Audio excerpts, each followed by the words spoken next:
Hello dear students, मैं आपका host और आपका दोस्त एक बार फिर से आपका स्वागत कर रहा हूं अपने इस YouTube channel VSM academy the spirit of education. तो गाइस, लास्ट लेक्चर में मैंने प्रोबेबिलिटी डिस्ट्रीब्यूशन का सेकंड एक्सरसाइज मतलब 8.2 स्टार्ट किया था, जिसके अंदर मैंने आपको एक्सप्लेन किया था एग्जैक्टली क्या होता है कंटिन्यूअस रैंडम वेरिएबल एंड उसके ऊपर जो फंक्शन बनता है जिसे हम बोलते हैं probability density function, that is PDF, जिसको दिखाते हैं स्मॉल एफ ऑफ एक्स से, वो क्या होता है उसको एक्सप्लेन किया था। उसके बाद मैंने आपको बताया था CDF cumulative distribution function, that is capital F of x.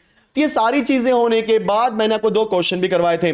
I hope कि आपने वो वीडियो अच्छे से देखा, अगर नहीं देखा तो डिस्क्रिप्शन बॉक्स में लिंक है, फटाफट देख लो, कोई दिक्कत नहीं, बहुत ज्यादा बड़ा वीडियो नहीं है, स्मॉल वीडियो है, आपको बहुत अच्छे से समझेगा। चलो स्टार्ट करते हैं थर्ड क्वेश्चन। हम लोग देखते हैं आज कितना क्वेश्चन करते हैं हम लोग।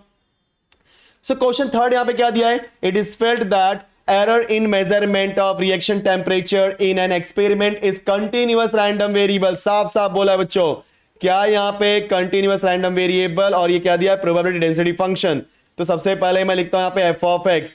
सो बच्चों यहाँ पे f of x बोलो क्या है, जी हाँ f of x हमारा है x raised to 3 divided by 64, then for 0 is less than x is less than or equal to 4 is equal to 0 otherwise. समझ गए, मतलब यहां पे जो हमें रेंज दिया है 0 से 4 के बीच का।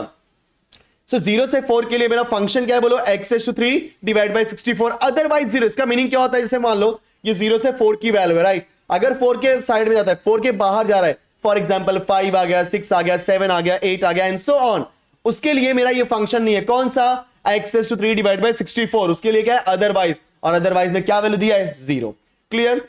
अब यहां पे फर्स्ट क्वेश्चन देखते हैं क्या दिया है। सो फर्स्ट क्वेश्चन बच्चों यहां पे साफ साफ बोला है कि verify whether F of x is a PDF. So F of x PDF है कि नहीं, वो बताने के लिए सबसे पहले बताना पड़ेगा f of x is greater than equal to 0।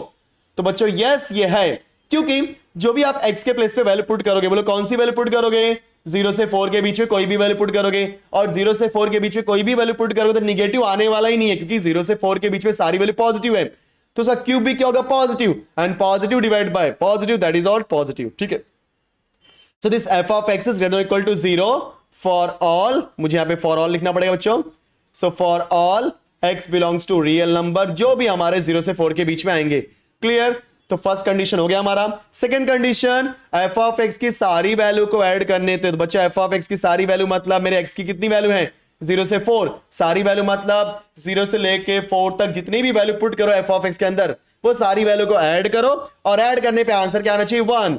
तो यहां पे मेरे पास 0 से 4 के बीच में इनफाइनाइट वैल्यूज हैं, राइट, पीडीएफ के केस में। सो वहां पे हम क्या यूज करेंगे, integration from 0 to 4 f of x dx, क्योंकि हमारे x की वैल्यू 0 से 4 है, उसके लिए जितने भी एफ ऑफ एक्स की वैल्यू आएंगी सारी की सारी वैल्यू को ऐड करेंगे। ओके, सो 0 से 4, what is the value of f of x, x raised to 3 divided by 64 with respect to x। okay students, चलो यहां पे सॉल्व करते हैं हम लोग। therefore इंटीग्रेशन फ्रॉम 0 to 4, देख लो सब लोग, मैं यहां पे आ चुका हूं। तो 0 to 4 f of x dx is equal to 0 से 4 हमने कॉपी किया, ये जो 1/64 है कांस्टेंट है, साइड में कर लो। तो यहां बचा x raised to 3 dx, so 1/64 as it is। बच्चों x raised to 3 का derivative x raised to 4, sorry, integration x raised to 4 divide by 4। Clear, perfect, from 0 to 4। तो ध्यान देना, x raised to n का इंटीग्रेशन क्या होता है students, x raised to n plus 1 divide bye n plus 1। तो ये क्या हो जाएगा आपका x raised to 4 divide by 4। अब हमने क्या करना है, 4 बाहर ले लो, तो 64 into 4 हमने कॉपी कर दिया, और ये जो x raised to 4 है इसको इस तरीके से x raised to 4 from 0 to 4। अब क्या करेंगे, upper limit minus lower limit. So 4 4 जा 16, बचा यहाँ पे 6, बचा 5, 4 6 जा कितना होता है 24, राइट। सो 26 जाएगा, दैट इज 256 आएगा। Clear, perfect. इनटू आपका हो जाएगा x raised to 4, तो upper limit, x raised to 4 में x के प्लेस पे क्या पुट करेंगे हम लोग 4। तो स्टूडेंट्स मुझे क्या मिलेगा बोलो यहाँ पे, 4 raised to 4 minus 0 raised to 4, क्योंकि हमने x के प्लेस पे एक बार 4 पुट किया और एक बार 0। सो हमें क्या मिलने वाला स्टूडेंट्स, 1/256 इंटू 4 raised to 4 होता है 256। चेक कर सकते हो कैसे, 4 raised to 4 मतलब 4 4 जा 16, ओके, एंड 4 4 जा 16, 16 into 16 256, अदरवाइज नॉर्मल मल्टीप्लिकेशन करके आप देख सकते हो, एंड 0 raised to 4 0, खत्म। सो ये 256 cancel, so finally answer is 1, मतलब 0 to 4 f of x with respect to x की वैल्यू मुझे क्या मिली 1। तो पहले मैंने क्या देखा बच्चों, ये आपका 0 से बड़ा था, फर्स्ट कंडीशन सेटिस्फाई कर दिया, and the second condition is what, it is equal to 1। So दोनों कंडीशन सेटिस्फाई हो गया, मतलब therefore this function, so given function f of x is PDF, that is probability density function। तो students हमने इसको finish कर दिया। अब इसके अंदर जो सेकंड क्वेश्चन है, बोलो सेकंड क्या दिया है, find the value of this one. सबको दिख रहा है यहाँ पे, yes. So find the value of probability of 0 is less than x is less than equal to 1। So इसको हम लोग यहाँ पे करते हैं सेकेंड कंडीशन। सो बोलो क्या निकालना है बच्चों हमें, probability of just wait, give me 1 minute. हाँ, so this is 0 is less than x is less not equal to 1। मैंने बताया था, अगर आपको याद होगा, कहीं पर भी इक्वल टू दे या ना दे, लेस देन दे या ना दे, उससे कोई फर्क नहीं पड़ता। मतलब कहीं कहीं पे इक्वल देता है, कहीं कहीं पे इक्वल नहीं देता, सबका मीनिंग यहाँ पे सेम होता है। किसमें, इस कंटिन्यूअस रैंडम वेरिएबल के केस में। समझे ऐसा क्यों होता है, क्योंकि अगर जैसे मान लो मेरे पास ये फंक्शन है, राइट, अगर बच्चों मेरे पास ये a है और ये b है, अगर आपने यहाँ पे a को b को कंसिडर किया है या नहीं किया, उससे क्या फर्क पड़ता है, एरिया तो ये आने वाला है, क्योंकि integration from a to b f of x का मीनिंग यही होता है कि नहीं। तो उस हिसाब से आप a और b को कंसिडर करो या ना करो, एरिया आपका वही आने वाला है, मतलब a और b के बीच का एरिया। इसलिए इसके कंडीशन में हम सोचते नहीं है। सो इसलिए बिना आप सोचे समझे, जब कभी भी कंटिन्यूअस रैंडम वेरिएबल में आपको बोलेगा इंटीग्रेशन निकालो या प्रोबेबिलिटी निकालो, तो आप डायरेक्टली आंख बंद करके लिखोगे integration of F of x with respect to x. Limit क्या दिया, यहाँ पे दोनों वैल्यू दिया है 0 1, तो आप डायरेक्टली लिख दो 0 to 1। एंड बच्चों आपका एफ ऑफ एक्स क्या दिया है, यस एक ही एफ ऑफ एक्स है, x raise to 3 divide by 64। सोचो नहीं कुछ भी। So 0 to 1 f of x की वैल्यू दिया है x raise to 3 divided by 64 with respect to x. अब यहाँ पे 1/64 is constant, then 0 to 1 x raise to 3 dx। अब हम क्या करेंगे, बोलो 1/64 को as it is, x raise to 3 का इंटीग्रेशन आई थिंक समझ गए होगे, x raise to 4 divide by 4 from 0 to 1। चलो यहाँ कर लेते हैं हम लोग, therefore that is equal to 1/64 as it is, then एक बार upper limit then lower limit, तो x के प्लेस पे 1 पुट किया तो 1 रेज़ टू 4 डिवाइड बाय 4, फिर 0 पुट किया 0 raise to 4 divide by 4। So now it is 1/64। हमने कॉपी किया, 1 का पावर 4 किया तो 1, 4 का सॉरी, तो यहाँ पे सिर्फ 4 का 4 ही होने वाला है, क्योंकि पावर सिर्फ 1 का है बच्चों, x रेज़ टू 3 4 था ना, इसके लिए minus 0 raise to 4 is 0, 0 point anything 0। तो हमें इन शॉर्ट क्या मिलने वाला है, बोलो 1/64 इंटू 1/4, जो कि होता है 1/256। देखा कितना आसान क्वेश्चन है ये, राइट। सो ये जो कंटिन्यूअस रैंडम वेरिएबल है as compare to discrete random variable बहुत ज्यादा इजी लगता है। आगे देखो third question, find the probability that x is between 1 and 3। So यहाँ पे क्या बोला थर्ड वाले बच्चों, probability x is between 1 and 3, मतलब x की वैल्यू 1 और 3 के बीच में आती है, मतलब इस तरीके से आपको लिखना पड़ेगा। अब जैसे ही प्रोबेबिलिटी पूछा, क्या बोलोगे सब लोग फटाफट, integration of F of x with respect to x, limit क्या दोगे 1 से 3।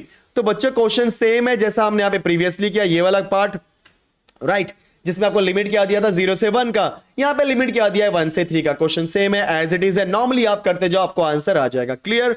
चलो तो ये क्वेश्चन मैं नहीं करता, एज अ होमवर्क मैं आपको दे देता हूं। चलो मूव करते हैं अगले क्वेश्चन पे। सो जो हमारा अगला क्वेश्चन है ये रहा आपके सामने, question number 4, right. So question number 4 में यहाँ पे क्या लिखा है, बोलो find the value of k if the following function represents the PDF. तो यहाँ पे मुझे क्या दिया, बोलो मेरा एफ ऑफ एक्स पीडीएफ है, एंड पीडीएफ के बोले बच्चे यहाँ पे क्या दिया, तो सोल्यूशन में लिखता हूँ यहाँ पे फटाफट।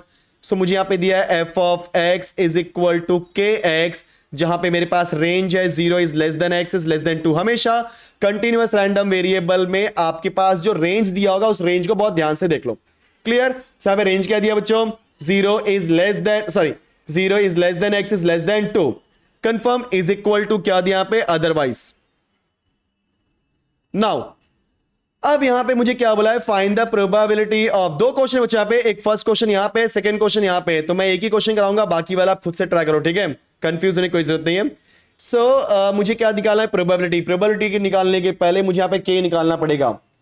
अब ध्यान देना, ये फंक्शन ऑलरेडी मेरा पीडीएफ है, तो आप क्या लिखोगे, since given function is a probability density function मतलब पीडीएफ, और कोई भी फंक्शन अगर पीडीएफ होता है तो वो दोनों कंडीशन को सेटिस्फाई कर रहा है। कौन सा? कि आपके एफ ऑफ एक्स की value it is more than और equal to 0, first condition. Second condition, F of x की सारी वैल्यू को ऐड करोगे तो आंसर क्या आएगा बच्चों आपका 1। तो हम लोग सेकेंड कंडीशन यूज करते हैं क्योंकि 0 से बड़ा है, ठीक है कोई बात नहीं। तो सेकेंड कंडीशन क्या है यहाँ पे? सारी कंडीशन मतलब सारे फंक्शन को ऐड करो, एफ ऑफ एक्स की सारी वैल्यू को ऐड करो। सो integration of F of x, क्योंकि ऐड करना मतलब या तो समेशन या तो इंटीग्रेशन, दोनों का मीनिंग क्या है? ऐड करना। लेकिन किस टाइम पे कौन सा यूज करना है? अगर डिस्क्रीट रैंडम वेरिएबल है तो आप क्या यूज करोगे? Summation. And if it is continuous random variable then you are going to use integration.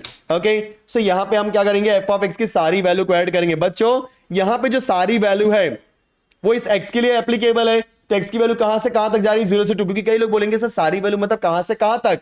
तो भाई कंडीशन में क्या दिया? 0 से 2 का रेंज, तो वही हमारी सारी वैल्यू है। तो from 0 to 2 that is equal to 1। So 0 से 2 हमने कॉपी किया। एफ ऑफ एक्स की वैल्यू यहां पे k x with respect to x that is equal to 1। So k constant है, बाहर निकालो। From 0 to 2 x with respect to x is equal to 1। चलो थोड़ा साइड में करते हैं, राइट सामने रहेगा पूरा, आपका अच्छे से समझ में आएगा। सो के कांस्टेंट है स्टूडेंट्स। सो एक्स का integration x square divide by 2, हमेशा उसका एक पावर बढ़ा दो। एक्स का कोई पावर नहीं है मतलब बाय डिफॉल्ट 1, क्योंकि सबका मालिक एक। तो उस हिसाब से क्या हो जाएगा बच्चों? 1 + 1 that is 2 divide by 2। Then limit क्या आ जाएगा आपका? 0 से 2 that is equal to 1। Now it is k, copy किया हमने। अब हम क्या करेंगे रूल के हिसाब से? Upper limit minus lower limit. So upper limit यहां पे क्या है स्टूडेंट्स? 2। लोअर लिमिट क्या है? 0। सो एक बार पूरा 2 पुट करते हैं और एक बार पूरा 0 पुट करेंगे। पहले 2 पुट करते हैं। सो 2 का स्क्वायर डिवाइड बाय 2 माइनस 0 का स्क्वायर डिवाइड बाय 2 कर दिया हमने, that is equal to 1। So therefore k हमने कॉपी किया, एक 2 गया तो इससे बचेगा 2। 0 का square 0, 0 upon anything 0। So that is equal to 1। Clear? So यहां पे ब्रैकेट का कोई टेंशन नहीं है, कब कोई भी आप ब्रैकेट यूज कर सकते हो। So therefore k into 2 is equal to 1। तो बच्चों k की वैल्यू क्या हो जाएगी? 1/2। तो हमारे पास यहां पे k की वैल्यू आ चुकी है। अब मुझे यहां पे क्या निकालना है students? First question, what probability of 1/4 is less than x is less than 1/2। बहुत इजी क्वेश्चन है, राइट?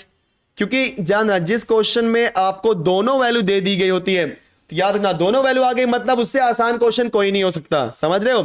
तो कैसे करोगे? जैसे मैंने पूरी बातें बताई हैं वैसे ही जाना है कि सर ने बोला है, क्या बोला है सर ने? कि कहीं पर भी कंटीन्यूअस रैंडम वेरिएबल के केस में प्रोबेबिलिटी दिख गई मतलब आंख बंद करके क्या लिखना है? Integration of F of X. तो integration of F of x with respect to X लिख दिया। अब लिमिट क्या दोगे? 1/4 1/2। सो 1/4 1/2 में 1/2 बड़ा है, 1/4 नीचे है, तो 1/4 क्या होगा? नीचे की तरफ, और 1/2 कहां होगा आपका? ऊपर की तरफ, राइट? सो इंटीग्रेशन ऑफ 1/4 1/2 और एफ ऑफ एक्स की वैल्यू तो वही रहेगी जो हमने लिखा है। बोलो क्या निकाला? के एक्स। तो कंफ्यूज मत हो, कुछ और लिखने वाले, वही लिखने वाले बच्चों, ठीक है? चलो थोड़ा ऊपर जाते हैं। हाँ, अभी हम क्या करेंगे? के की वैल्यू बाहर निकाल देते हैं। देन 1/4 से 1/2 बचा x with respect to x। K is constant. बोलो अब पहले इंटीग्रेशन निकालेंगे, x का इंटीग्रेशन अभी तो निकाला, x square divide by 2। Then 1/4 से 1/2 कंफर्म बच्चों। सो के ये 2 हम बाहर निकालते हैं तो क्या हो जाएगा? Divide by 2। कांस्टेंट बाहर निकालो ना यार, तो यहां बचेगा आपका एक्स स्क्वायर। देन 1/4 से 1/2। अब यहां पे सॉल्व करते हैं हम लोग, चलो। That is equal to k/2 हमने कॉपी कर दिया। अब एक बार पुट करेंगे अपर लिमिट। अपर लिमिट यहां पे क्या है? 1/2। तो बच्चों 1/2 का square minus what is your lower limit? 1/4। तो 1/4 का स्क्वायर। ओके, सो एक बार x के प्लेस में हमने 1/2 पुट किया और एक बार 1/4। सो हमने k/2 कॉपी कर दिया। बोलो 1/2 का square 1/4 minus what is the square of 1/4? होता है 1/16। देखा आपने? सो लगभग मैंने स्क्वायरिंग कर दिया। अब इसको सिंप्लीफाई करना है बच्चों, देखो कैसे करेंगे, दिमाग लगाना सब लोग। के की वैल्यू हमने निकाली थी, कितनी निकाली थी? 1/2। तो के की वैल्यू 1/2 अच्छे से लिख दो इसको, अच्छे से। एक मिनट बच्चों, जस्ट वेट। थोड़ा सा आपको बैकग्राउंड में कुछ नॉइज आ रहा होगा, सॉरी उसके लिए। ओके, सो हमने के की वैल्यू पुट कर दी। यहां पे हम एलसीएम ले लेते हैं 16, 4 4 जा 16, तो 4 - 1। ओके, ध्यान रखना 4 और 16 का एलसीएम क्या होता है स्टूडेंट्स? 16। अब इस 4 से 16 को डिवाइड करो, 4 4 जा 16, जो भी आपका आंसर आता है उसको न्यूमरेटर में मल्टीप्लाई करते हैं, 4 1 4, फिर 16 से डिवाइड किया 16 को, 16 1 16, 1 आया, 1 में 1 का मल्टीप्लाई इसलिए 1 आया, राइट। अब एक चीज याद रखना, ये जो हमारा है राइट, ये 2 नीचे आ जाएगा तो बोलो क्या हो जाएगा, 2 2 4, 1/4, और यहां पर जो 3 डिवाइड बाय 16, सो 3 डिवाइड बाय 16 क्या बोलो कितना हो जाएगा, 16 2 32, 32 2 64। तो ये हो गया मेरा फाइनल आंसर इस क्वेश्चन का। Confirm students? सो लगभग मैंने ये क्वेश्चन कर दिया फर्स्ट वाला, फोर्थ का फर्स्ट। अब बच्चों फोर्थ का सेकंड मत पूछो, क्लियर? सो फोर्थ का सेकंड, दिवाली का मौसम आ गया, आपने देखा होगा आवाज कैसे आई। सो गाइस फोर्थ का जो सेकंड क्वेश्चन है उसमें 2 क्वेश्चन दिया है, राइट। चलो मैं आपको हिंट देता हूं, सब लोग देखो। फर्स्ट, क्योंकि आपको पता है के कैसे निकालना है, के निकालने के लिए क्या करोगे, फर्स्ट स्टेप में इंटीग्रेशन फ्रॉम 0 to 1, क्योंकि बच्चों ये जो वैल्यूज दी गई हैं हमें 0 से 1 की दी गई हैं, राइट। तो f of x dx that is equal to 1, तो 0 to 1 k x into 1 minus x with respect to x is equal to 1 के बाहर निकाल करके 0 से 1 लिखो, x अंदर भेजो, माइनस एक्स स्क्वायर। अब आपको पता है क्या होता है इंटीग्रेशन, समझ गए ना? x का integration x square divide by 2, x square का इंटीग्रेशन एक्स से 3 डिवाइड बाय 3। अब पर लिमिट माइनस लोअर लिमिट और के की वैल्यू फाइंड कर दो, समझ गए? चलो अब आते हैं ए के पास। ए क्या बोलता है बच्चों, probability of 1/4 is less than x is less than 1/2। बड़ा आसान क्वेश्चन है, क्योंकि सर ने हमारे सिखाया था, क्या सिखाया था सर ने, कि जब कभी भी किसी की भी निकालनी हो प्रोबेबिलिटी कंटीन्यूअस रैंडम वेरिएबल के केस में, तो क्या करोगे, आंखें बंद करोगे और क्या सोचोगे, yes integration of f of x। So integration of f of x आपने लिख दिया with respect to x, limit भाई दोनों वैल्यू है ना, तो सोचना क्या, 1/4 से 1/2। देखा कितना आसान था।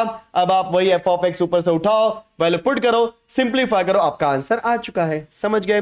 चलो अब b वाला भी कर देता हूं यहीं पे। सो बच्चों b वाला क्या बोला यहां पे, probability x is less than 1/2। बाप रे, फिर से integration of f of x with respect to x, बताया मैंने, प्रोबेबिलिटी निकालनी हो तो integration of f of x dx लिख दो। अब सवाल उठता है सर पिछले वाले केस में तो 2 ही वैल्यू दी गई, 2 वैल्यू दी गई है, तो हमने वहां पे फटाक से छोटे वाले को नीचे रखा, बड़े वाले को ऊपर रखा। भाई यहां पे क्या करोगे, इतने बड़े स्मार्ट बनते हो, बताओ कैसे करोगे? तो देखो अभी उसका आंसर सुनो, पहले हम समझेंगे इसको, कैसे समझेंगे ध्यान देना। x इज लेस देन 1/2, तो x छोटा है, 1/2 बड़ा, please. x is less than 1/2 मतलब x क्या हो गया, छोटा, 1/2 क्या हो गया बच्चों, बड़ा। तो x छोटा है, 1/2 बड़ा है, तो बोलो कौन बड़ा है, 1/2, तो आपका 1/2 आएगा ऊपर। अब नीचे आते हैं, नीचे की वैल्यू लेने के लिए जाएंगे अपने रेंज के पास, क्योंकि हमेशा हमें हमारा जो रेंज होता है, हमारी औकात बताता है, भाई तू यहीं तक जा सकता है, उसके ऊपर नहीं, उसके नीचे नहीं, समझा क्या? ऐसा।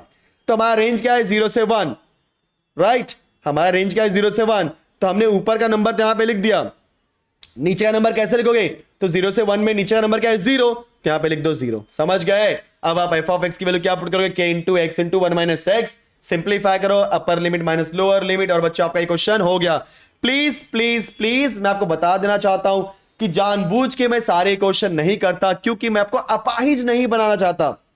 सारे क्वेश्चन करना कोई बड़ी बात नहीं है, मुझे आता है मैं कर भी दूंगा, लेकिन ध्यान देना, मुझे आता है इसका मतलब ये नहीं आता कि आपको भी आ जाएगा। आपको सीखना पड़ेगा, जब आप सीखोगे तब आपको आएगा कि हाँ यार ऐसे होता है। और कब सीखोगे, एक चीज आप करो, उसके बाद उसको अप्लाई करो कहीं और पे। जब आपने कोई चीज सीखा, उसको अप्लाई किया, और अप्लाई करने के बाद आपने सही अप्लाई कर पाया, मतलब आपने सीख लिया चीज। क्लियर सब लोग? तो प्लीज सीखने के पीछे भागो, रटने के पीछे नहीं। चलो मूव करते हैं अगले क्वेश्चन पे, कोई बात नहीं स्टूडेंट्स। तो ये क्वेश्चन हमारा अच्छा क्वेश्चन है, कोई दिक्कत नहीं है। यहां पे भी हमारे पास f of x दिया है बच्चों, हमारा f of x क्या है, 0.5x, और हमारा रेंज, भाई जो रेंज होता है ना बहुत मजा आता है देख के, क्योंकि रेंज आ गया ना बहुत अच्छा लगता है, is equal to 0 otherwise. Question में रीड भी नहीं किया, कई बोलोगे सर क्वेश्चन तो रीड कर लो, नहीं यार जरूरत ही नहीं है। क्या बोला है, let x be the amount of time for which a book is taken out of a library by a randomly selected students, and suppose that x has PDF and f of x की value क्या दी है, 0.5x for 0 is less than or equal to x is less than or equal to 2 otherwise। So first question क्या दिया है, हमने f of x लिख दिया। फर्स्ट निकालना है probability of x is less than or equal to 1। बच्चों ध्यान देना, अब मैं यहां पे सिंप्लीफाई करना नहीं सिखाऊंगा, सिर्फ आपको इंटीग्रेशन लगा के बता दूंगा भाई ऐसे ही करते हैं। अब इंटीग्रेशन आपने सीखा है ना? नहीं सीखा है गाइस, मैं आपको बता देना चाहता हूं यार, डिस्क्रिप्शन बॉक्स में जाओ ना फटाफट, वहां पे मैंने इंटीग्रेशन, डिफरेंशिएशन, मैट्रिसेस, लॉजिक, फिर क्या था अपना linear regression, probability distribution, index number, सबका लिंक दिया हुआ है। जितना जो सिखाया उसको सीखो अच्छे से। मैथ्स 1 के मैक्सिमम टॉपिक खत्म कर दिए मैंने, और मैंने आपको बोला है ना दिसंबर के पहले तक मैं आपको maximum number of topic finish करके दूंगा। मैक्सिमम मतलब आपका पोर्शन इन शॉर्ट, राइट? आप उसके लिए घबराओ मत, टेंशन मत लो, सपोर्ट करो। बोलते हैं ना मेरे पर, क्या बोलते उसको हम लोग, क्या बोलते, ट्रस्ट। यस, मेरे पर ट्रस्ट करो, अपने आप समझाएगा। चलो, सो probability of x is less then 1, sir ने क्या बोला है? जैसी प्रोबेबिलिटी आंख बंद करके एफ ऑफ एक्स, फिर देखो ये जो नंबर है छोटा है कि बड़ा, तो एक्स इज लेस देन और इक्वल टू 1, मतलब एक्स छोटा है 1 बड़ा है। बड़ा है मतलब कहां जाएगा? ऊपर की तरफ। कहां जाएगा? ऊपर की तरफ। अब नीचे की वैल्यू चाहिए, तो नीचे की वैल्यू जाने के लिए कहां जाएंगे? अपने रेंज के पास। रेंज क्या बोलता है भाई? मेरा रेंज है 0 से 2। भाई मैंने ऊपर की वैल्यू लिख दी, अब नीचे की वैल्यू क्या लिखूं? तो बोलेगा रेंज क्या है? 0 से 2, उसमें नीचे की वैल्यू क्या है? 0, तो नीचे लिख दे 0। समझा क्या? यस। सेकेंड क्या दिया बच्चों? Probability of 0.5 is less than और equal to x is less than और इक्वल टू 1.5। जहां पे दोनों वैल्यू आ जाए ना भाई, आंख बंद करके F of x D x लिखो और लिमिट लिख दो 0.5 से 1.5, क्योंकि भाई वैल्यू दी है ना, राइट? बच्चा एफ ऑफ एक्स की वैल्यू क्या है? यस, एफ ऑफ एक्स की वैल्यू है 0.5x 0.5। अगर आप इसको सॉल्व करना चाहोगे कैसे करोगे? तो यहां पे 0 से 1 एक बता दे रहा हूं, बाकी नहीं बताऊंगा आप लोग की डिमांड के हिसाब से। 0.5 कांस्टेंट है बच्चों, साइड में कर दिया। 0 to 1 बचा x। बोलो x का इंटीग्रेशन। यस स्टूडेंट, सही बोल रहे हो। x square divide by 2 upper limit that is 0 to 1। अब एक बार क्या करेंगे? 0.5 इंटू अपर लिमिट तो 1 का स्क्वायर डिवाइड बाय 2 माइनस 0 का स्क्वायर डिवाइड बाय 2। 0.5 इंटू 1 का square is 1 divide by 2, 1 by 2 minus 0 का स्क्वायर 0 डिवाइड बाय 2 इज 0, तो 1 बाय 2 माइनस 0 आपका आएगा सिर्फ और सिर्फ 1 बाय 2। सिंप्लीफाई करो। 0.2 2 जा 4, 2 2 जा 4 बचा 1, 2 5 जा 10, 0.25। समझ गए? तो देखा आपने कितना आसानी से निकाल दिया मैंने। इसी तरीके से आप इसके लिए भी निकालोगे। क्लियर? यस। थर्ड क्वेश्चन देखो क्या दिया यहां पे। प्रोबेबिलिटी ऑफ क्या दिया है भाई? ऊपर देख लो, X is greater than equal to 1.5। Please सब लोग ऐसा ब्लाइंडली कुछ मत करना। अब यहां पे बोला एक्स एक ही वैल्यू दी है ना, तो जब कभी भी दोनों देखो, दोनों वैल्यू दिया तो कोई टेंशन नहीं, छोटा नीचे ऊपर बड़ा वाला। लेकिन जब एक वैल्यू देता है तो देखो वो वैल्यू छोटी है कि बड़ी, उसके हिसाब से उसको एडजस्ट करेंगे। लेकिन पहले क्या लिखेंगे? Bye default integration of F of x D x. अब यहां पे क्या बोला है? एक्स इज ग्रेटर देन और इक्वल टू 1.5, मतलब आपका x बड़ा है, 1.5 छोटा है। कौन छोटा है? 1.5। तो 1.5 कहां होगा स्टूडेंट्स? यस, आपके डिनोमिनेटर मतलब लोअर लिमिट में। यस। अब ऊपर की वैल्यू तो कहां जाएंगे? अपने रेंज के पास। तो रेंज क्या बोलता है? रेंज बोलता है कि सर आपकी जो रेंज है 0 से 2 की है, आपको लोअर मिल गया। क्या मिला? 1.5, तो अपर लिख दो। तो मैं क्या बोलूंगा? अपर कौन सा लिखो? तो बोलेगा बेटा जब लोअर मिला तो अपर क्या होगा? बड़ा वाला होगा ना, दैट इज 2, क्योंकि 0 से 2 में बड़ा कौन है? 2। समझा क्या? तो यहां पे क्या लिख दोगे? 2। अब एफ ऑफ एक्स वही है 0.5x, जैसे सिंप्लीफाई करते करो आपका आंसर आ जाएगा। समझ गए? क्योंकि हर बच्चे को डिफिकल्ट यही होता है कि सर ये लिमिट कैसे लिखे। तो मेरा मेन ऑब्जेक्टिव है लिमिट लिखना, क्योंकि इंटीग्रेशन तो आसान आसान है, वो तो आप कभी भी कर लोगे। समझे क्या? चलो मूव करते हैं अगले क्वेश्चन पे। ऑलरेडी 23 मिनट्स हो गए बच्चों। सो ये रहा आपका अगला क्वेश्चन। क्या बात है, मस्त क्वेश्चन आया है, क्योंकि आसान है इसलिए यार। तो यहां पे बोलो एफ ऑफ एक्स की वैल्यू क्या दी है मुझे? 1/5, और रेंज क्या दिया है? 0 is less than x, less than equal to x is less equal to 5 and is equal to 0 otherwise. हमेशा सॉल्व करते समय ना आप फंक्शन लिखना जरूरी है। फर्स्ट क्वेश्चन क्या बोला बच्चों? यहाँ पे find the probability that waiting time, तो यहां पे ध्यान सुना, एक्स हमारा वेटिंग टाइम है, तो ऊपर लिखा ना x is a waiting time, ठीक है, और पीडीएफ है, क्योंकि एफ ऑफ एक्स देखने से पीडीएफ समझ में आता है। देखो पी ऑफ एक्स दिखा मतलब प्रोबेबिलिटी मास फंक्शन पीएमएफ, और एफ ऑफ एक्स दिखा मतलब PDF. So waiting time is between 1 to 3। So waiting time मतलब x 1 to 3 के बीच में तो 1 3, सो 1 से ज्यादा 3 से कम। वेटिंग टाइम 1 से 3 मतलब क्या होगा? 1 से ज्यादा 3 से कम, बात खत्म। समझ गए? 1 से ज्यादा 3 से कम, बात खत्म। देखा राइमिंग बन गया। सो प्रोबेबिलिटी ऑफ 1। अब दोनों वैल्यू है मतलब क्या करोगे? आंख बंद करके integration of F of x लिखोगे, और लिमिट क्या दोगे बच्चा लोग? 1 से 3। मैं चाहता हूं कि हर बच्चा मैथ्स में 99 100 लाए। भाई जो बोलता हूं ना होता है, टेंशन ना लो, लेकिन उसके लिए पढ़ना पड़ता है। बोलोगे सर ने तो बोल दिया, सर तो भाई एक बाबा है, ऐसा लगता है कि बोल दिया और हो जाएगा। नहीं, देखो किसी का भी मैथ्स में अच्छा मार्क्स तभी आता है, बहुत सीरियस बोल रहा हूं, मैथ्स में अच्छा मार्क्स तभी आता है जब वो क्या होता है ना कि प्रैक्टिस करे और किसी को फॉलो करे। राइट, अब मैं फॉलो क्यों देखो क्या होता है ना, हर बंदा आपको नहीं बता सकता कि कैसे मार्क्स लाना है, क्योंकि अब मुझे पता है कि ना बच्चे कैसे मार्क्स लाते हैं और मैं कैसे पढ़ाना है उनको, क्योंकि मेरे सारे स्टूडेंट्स जिनको भी मैं पढ़ाता हूं उनका मैक्सिमम लोगों का मार्क्स 99 98 97, अभी तक 100 नहीं आया, मैं बता रहा हूं 98 97 96 ऐसे मार्क्स आते हैं। तो आप भी चलाना चाहते हो तो कोई दिक्कत नहीं, सिर्फ और सिर्फ मेरी बातों को ध्यान रखो और एवरी डे प्रैक्टिस करो। ध्यान देना, पूरे ध्यान देना, एक दिन में कोई राज्य नहीं बनता, या एक किला बनाना तो एक दिन में नहीं बनता, उसके लिए हमें टाइम लगता है। तो वैसे ही बच्चों यहां पर भी आप धीरे धीरे प्रैक्टिस करो दिसंबर तक, विश्वास रखो मेरे ऊपर, जो भी सिखाता हूं उसको अच्छे सीखो। कोई प्रॉब्लम है, कोई डाउट है तो आप मुझसे पूछो, क्योंकि संडे को मैं आने वाला लाइव, राइट। तो संडे को हम यहां वहां की बातें करेंगे, कैसे पढ़ाई करना है, कैसे क्या करना है, सारी की सारी चीजें। तो कल का जो लाइव आने वाला हूं वो आपको मैं अपनी कम्युनिटी में डाल दूंगा बच्चों। तो मैं चाहता हूं कि मैक्सिमम नंबर ऑफ स्टूडेंट्स वो लाइव सेशन अटेंड करो, जिसमें मैं आपसे डिस्कस करूंगा आपकी स्टडी के ऊपर। कई लोग के जो प्रॉब्लम्स होंगे, जो उनके क्या बोलते हैं कि किस तरीके से पढ़ाई करनी चाहिए, किस तरीके से आगे बढ़ना चाहिए, क्या क्या चीजें कर सकते हैं हम लोग आफ्टर 12th या आफ्टर 11th, ये सारी की सारी चीजों का मैं जवाब दूंगा। Clear students? चलो, सो हमने फर्स्ट क्वेश्चन कर लिया, अब यहां पे हम लोग वैल्यू पुट करते हैं। सो ये हमारा 1 से 3। सो कल का टाइमिंग कम्युनिटी पे आ जाएगा बच्चों, और मैं चाहता हूं कि मैक्सिमम लोग उस लाइव सेशन को अटेंड करो, और जो भी आपकी प्रॉब्लम है आप मुझसे पूछ सकते हो, मैं आपको आंसर जरूर करूंगा। सो एफ ऑफ एक्स, बच्चों एफ ऑफ एक्स की वैल्यू यहां पे क्या है? 1/5, दैट इज कांस्टेंट। सो 1/5 हमने साइड में कर दिया। फ्रॉम 1 to 3 बचा 1। बोलो 1 का इंटीग्रेशन x, लिमिट 1 से 3। सो 1/5 हमने कॉपी किया, 3 - 1, क्योंकि upper limit minus lower limit, तो 3 - 1, एक बार एक्स के प्लेस पे 3, एक बार एक्स के प्लेस पे 1।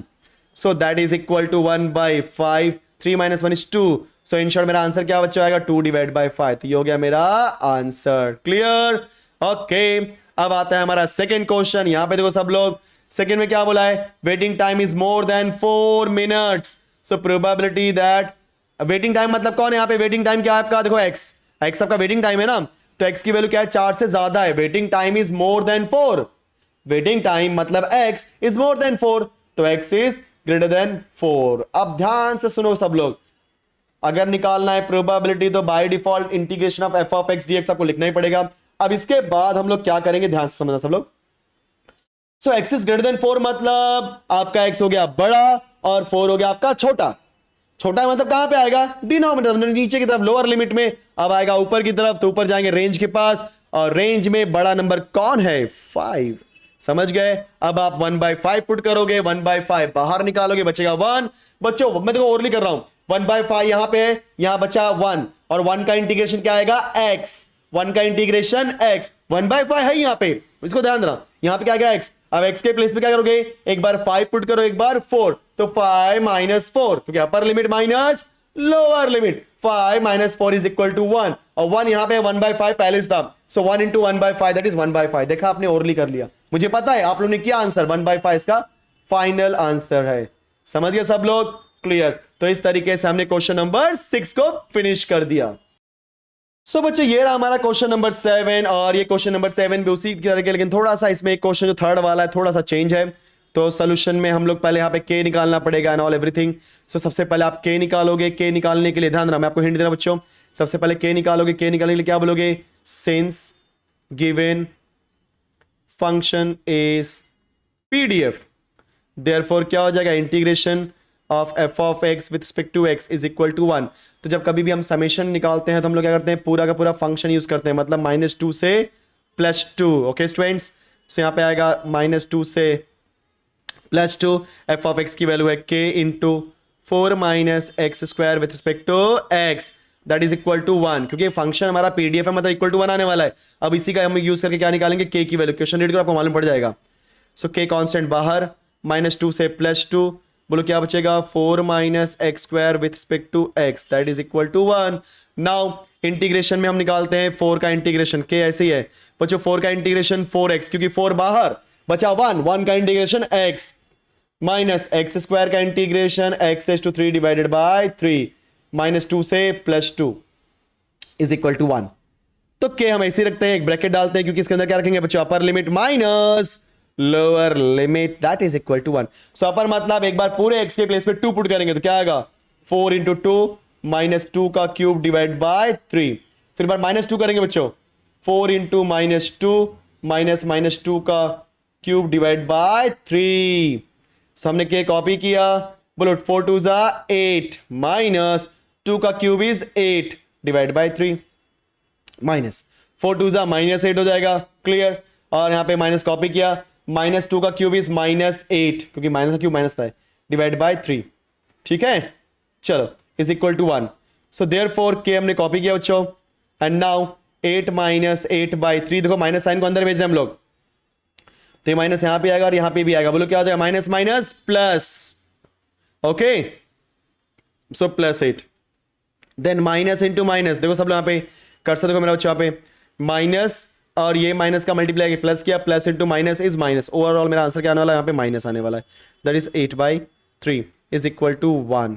ओके स्टूडेंट्स, यहाँ पे सॉल्व करते हैं। देयरफॉर कि हमने कॉपी किया 8 + 8 इज 16 -8 -8 बोलो क्या हो जाएगा -16 डिवाइडेड बाय, सॉरी माइनस नहीं आएगा यहाँ पे, ऑलरेडी मैंने माइनस लिख दिया बीच में, ठीक है, इज इक्वल टू 1।